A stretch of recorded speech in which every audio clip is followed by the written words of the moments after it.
Welcome to Beyond the Game, where today, in my first ever episode, which I'm super excited for, we are going to be diving into the college basketball slate today. And we got a solid one. I'm super excited. Not just going to be doing basketball around here. Plan on making another video about the PGA and the Waste Management Open. And we'll definitely give the Super Bowl predictions in another one and what I think is going to happen there. But we got college basketball on tonight, and that's what we're going to make this first video on. So first game up, I'm looking at, we got USC at Purdue. Should be a pretty good game. First thought is Purdue's gonna win. They're at home against a 500-ish, kind of middling of the pack USC team. But I think USC can cover this 13.5 point spread. I think it's gonna be a close game. Purdue played Indiana pretty close. It was a 5-point game. And Indiana, I think, is a bottom of the conference Big Ten team. But the two guys I'm looking forward to watching this game is Braden Smith. Super high on him. I think he's like the best true point guard in all of college basketball this year. The way he can pass and shoot, he's scored at least 24 in his last 3. But then he's paired with a really good big man who he's played with his entire career, Trey Kaufman-Renn, who's averaging 19 for them this year. And I think they're gonna feast today.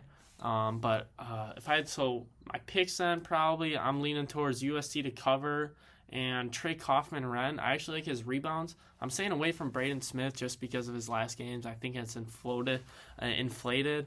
I think he can go off for 20, 25, but he's such a pass-first point guard, which is so that's why I don't want to lean points, because he can just have 12 assists and only have 18 points and not hit his points line. Next game we got Princeton and Penn, kind of a mediocre game. It's an Ivy League game. I think Princeton covers the 7.5 that I'm looking at. Penn's the bottom Ivy League team, and I think Princeton and Yale are probably the two teams who are gonna come out of the Ivy League and make March Madness. But the next game, we got VCU at Dayton, a great A-10 game. I'm super excited for this game today, as VCU is one of the top teams in the A-10, and Dayton is 13-1 at home. So a great game. VCU needs this win to catch up to George Mason, who is actually leading the A-10 right now. But I think VCU goes into Dayton and actually wins, even though Dayton is 13-1 at home, and it's super hard to play there. But VCU is led by Max Shulga, I had to pair the VCU win with a player. Max Shulga is my guy in this game. I love him all year. He's averaging 15 points, 6 rebounds, and 4 assists. He's their do-it-all. Shoots a lot of free throws, so I like his points.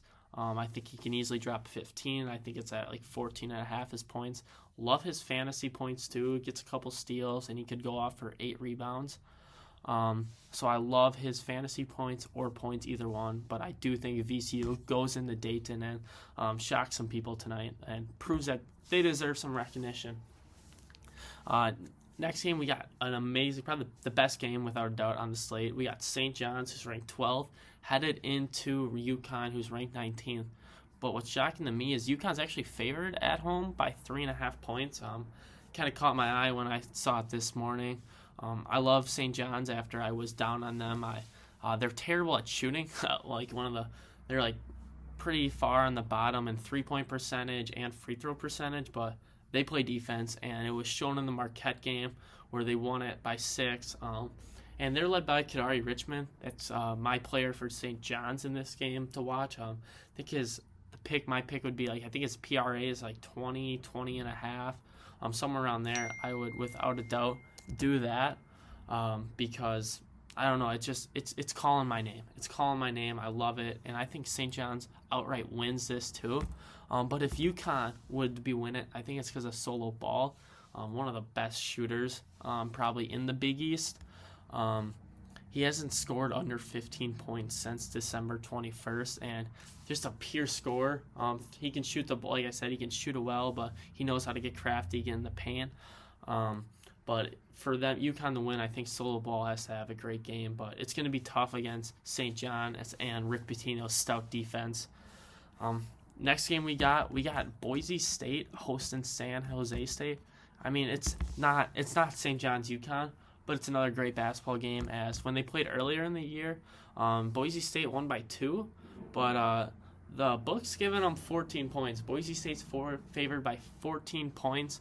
It is at Boise State, which is another tough atmosphere to play at. Home games in college basketball, it's the best thing to watch. Fans are always in it, especially in a close games. But my pick I would take San Jose State to cover 14 points. They lost by 2 at home. It's kind of you need it for both teams win. I think San Jose State's kind of getting disrespected.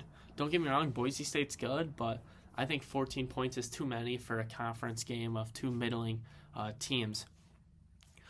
Then we go back to the A10 with St. Louis and at St. Joseph's. It should be a great game. I think it's going to be a really close game, and I think my pick might shock people as St. Joseph is favored by 6.5. But I'm looking at the previous game. St. Louis won by 16 when they played last time. St. Joseph did shoot only 33%, so I think that's probably why they're favored by 6.5, and they're the home team. But St. Louis has been playing so well. So for my pick, I'm going with St. Louis to outright win. I think they've been playing great. They're 6.5-point underdogs. It's a needed for both teams, and I'm just going with my gut. I looked at St. Louis. I just think they're gonna win. So I'm rolling with my gut and saying St. Louis is winning tonight. Then we got the last game of the slate. It's Utah State headed out to Fresno State. Late night Mountain West battle. As you got Ian Martinez is my player to watch on Utah State as he's leading the Aggies to Fresno. But should be once again, I think all these games are going to be great, super close. Besides that Princeton game, that's the only game I don't see being close. But these two teams played each other as we're over halfway through the season. A lot of these conference teams are going to be playing each other for a second time. When they played earlier, it was at Utah State, and it was a 6-point game. Now it's at Fresno State, and Fresno State is 12.5-point underdogs as I see. I don't get it. They're at home, big conference game. I don't know how they lose by 6, and they're the home team, and now it's like 13 points. So my pick, I'm taking Fresno State. Dogs. We love the dogs here. So I'm taking Fresno State, but my player in this game is Ian Martinez. His points, depending what his points is, if it's 16.5, I like it. His assist, if it's 4, even, maybe 4.5, but I'd be careful. But Ian Martinez is the player to watch. So that's all the games. That's today's slate. If there's any other teams, as I said earlier, you want me to dig into more and make a video about, I can. If you want a certain conference, I'd love to break down conferences. I probably will, and just see how things are going to finish out. But no, I hope everyone has a great day, and as always, thank you for going beyond the game, and stay positive and bring good vibes.